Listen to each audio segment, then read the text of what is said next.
So today I wanted to go over my ED Spellslinger Contagion SSF build. I've never really played SSF before, so I was expecting this to be a little rough going into it, but honestly this build was super smooth for leveling. It works really simply. You just have Spellslinger, one for your Essence Train links and one Spellslinger for your Contagion. One click button playstyle, no having to stand there and cast multiple spells. It really outperformed my expectations. It was buttery smooth throughout the entire campaign, all the way up into maps. Here's the skill tree that we're currently working with at level 92. Our Ascendancy is kind of dead nodes, these two. I mean, this is really just chill and freeze. This one's kind of just like 100 life regen. It doesn't really matter too much. Probably going to replace them with some kind of Bloodline Ascendancy as soon as I find one that's pretty good. But leveling, nothing really changes with like the links that we have now. Kind of just use these from the second you get these skill gems all the way up until now. I'll put the PoE in the description and go over it, but overall, it's pretty good. HP, pretty good, pretty solid. Defenses, I mean, we are significantly overcapped in every single resistance that we can get. The only thing that really sucks is fizz mitigation. We don't really have good fizz mitigation right now. Maybe we could fix that later. We could transition over to like armor bases, armor, energy shield bases. But go ahead and pull up the PoE here. So for movement, we just have shield charge, fast attacks, momentum, frostblink, the normal.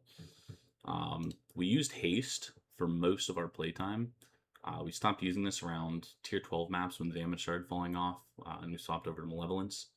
That's also about the same time that we swapped over to a Restless Ward. We were using a Tabula Rasa from level 20 until tier 12 maps.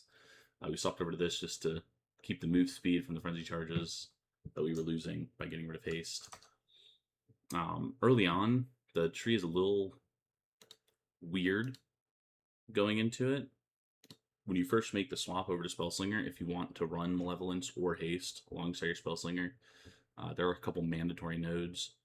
You're going to need Sovereignty, the Soul, Mana Reservation Efficiency, Spellslinger, Reservation Efficiency from the Wand Mastery, and then Mana Reservation Efficiency next to Deep Thoughts.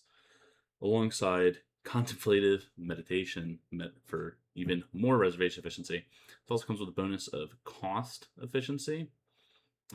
Couple this with Cruel Prep and the Life Mastery of Skills cost life instead of 50% of their mana cost.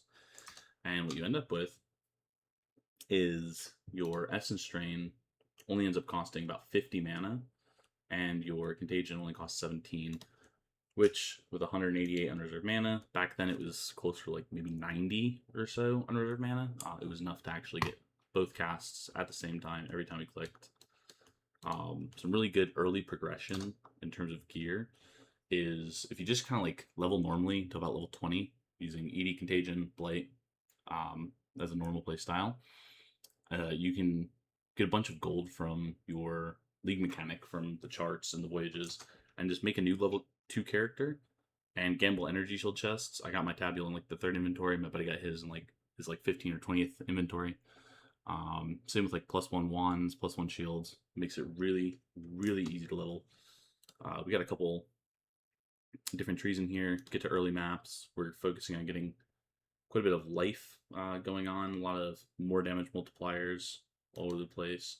We end up dropping Deep Thoughts and come over here and get Mind Drinker, which is nice because it's mana recovery on kill, so we have no downtime in between packs or anything like that. Soul Thief, really nice for keeping your ES up, because up until this point, the only ES regen you really have is your Ascendancy, which our first Ascendancy that we did take was Vile Bastion, just for the tankiness.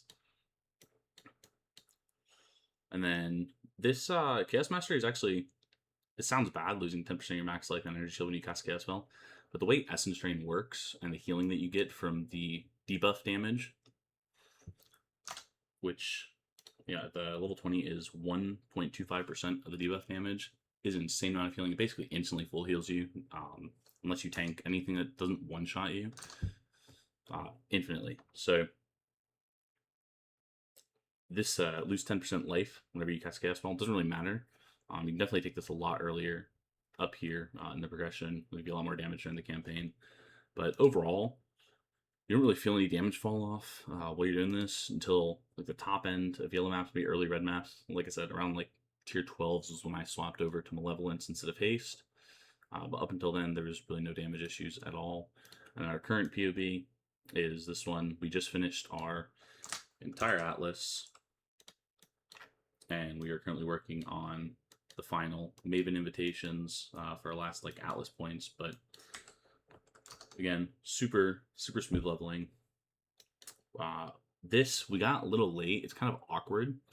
Early on in my Tabby links, I had a Pierce support. Pierce makes Essence Drain just feel so much better.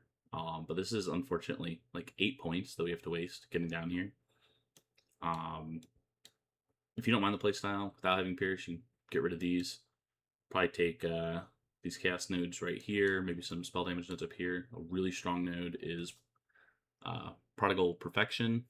This thing gives you a ton of dot DPS for only a couple points. Might be worth taking. I'll probably end up taking it at some point if I don't reroll before then. I just wanted to go over the regex real quick that we were using for our maps. There's a couple mods that are really not good for this build. Nothing really bricks the build. I mean, kind of, except for no regen. That one pretty much instantly bricks the build. But the regex Silissa mods that you can't run are pretty low. You don't end up having to reroll very many maps as you're progressing your Atlas, but win for no regen, less recovery, hexproof, chaos res, more life. These are just mods that slow you down. They don't really do anything other than slow you down, but it's still annoying nonetheless. It does struggle with physical damage, so you know our Fizz max hit is quite low comparatively. It's only like 8,000, which you feel that quite a bit as you get into like tier 16 maps and start doing like Maven Witnessing and whatnot.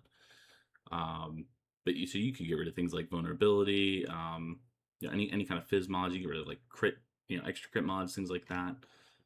If you want to really make it safe, Fizz's extra chaos doesn't really matter because we have so much chaos res. Their gear is all pretty simple. It's all just self-found gear, obviously. Faustus gambles, things like that, with some resistances, some life. Most of it has intangibility. We went to the All Flame and we were Exalt Slamming with the All Flame to get finish up mods. Shield would have liked to have spell damage on there, but it's pretty good with the way it is. Boots, unfortunately, evasion based, but can't pass up the T1 life fracture. Again, just more chaos res life. We were lucky enough to get an endurance charge fracture on a ring, which was nice. But before that, we were just using a normal +1 endurance charge on kill ring that we all flame crafted to finish out. We're also using a loop of all. We got lucky with damage over time multiplier. It's just more damage in exchange for a little bit of life, but not much to it. Same with the wand. Ideally, you would end up with a +1 chaos, +1 all. That's probably not happening in SSF. So I just gambled until I found +1 chaos wands. Unfortunately, I didn't find one. I found this, which had damage over time multiplier and spell damage. We ended up slamming on +1 all skills, so that's pretty good. But +1 chaos wand would work just the same. So the gear is relatively easy to get into. Nothing special. Like I said, could probably replace all this with armor and energy shield to solve a lot of the problems that we have with our defense. We have mitigation. We don't really have much other than elemental and cast mitigation. Maybe spec more into block, but you'd have to give up either your pierce or some of your damage nodes in order to flesh out the block, or get much better shield as well. That would also help. Getting like 70+% chance to block, max life with spell damage. Keep the damage, keep the block, but even without those, it's pretty smooth. They can do all the content up to this point. Bosses are a little slow, but I was able to easily get my Watchstones.